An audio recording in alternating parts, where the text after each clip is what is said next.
রাত তখন ঠিক 12টা। পুরো গ্রাম ঘুমিয়ে, কিন্তু লালবাড়ির জানালায় তখনও জ্বলছে একটা ম্লান আলো। আজকের গল্প লালবাড়ির রহস্যময় ছায়া।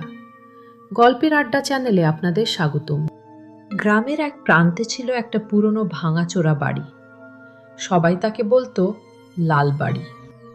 অনেকে বলতো 20 বছর আগে ওই বাড়িতে এক পরিবার থাকতো। হঠাৎ এক রাতে আগুন লেগে যায়।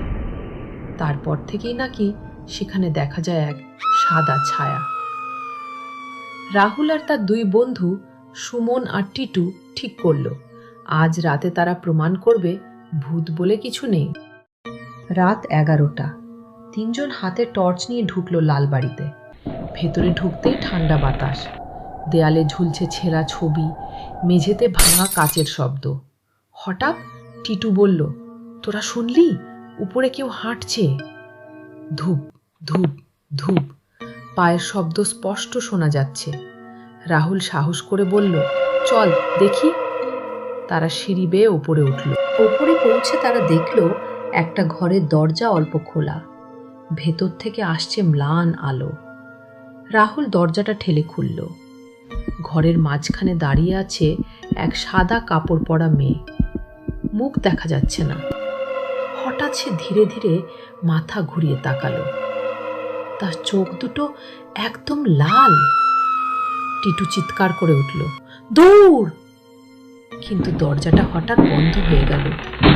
মেয়েটার কণ্ঠ শোনা গেল, এখানে কেন এসেছো?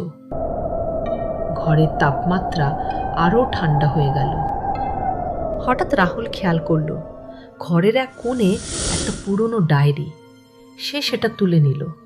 ডায়েরিতে লেখা, আমরা আগুনে পুড়ে মরিনি, আমাদের হত্যা করা হয়েছে। হঠাৎ সব আলো নিভে গেল। তারপর একটা বিকট হাসি। পরদিন সকালে গ্রামের লোকেরা লালবাড়ির সামনে রাহুলদের জ্ঞানহীন অবস্থায় পায়।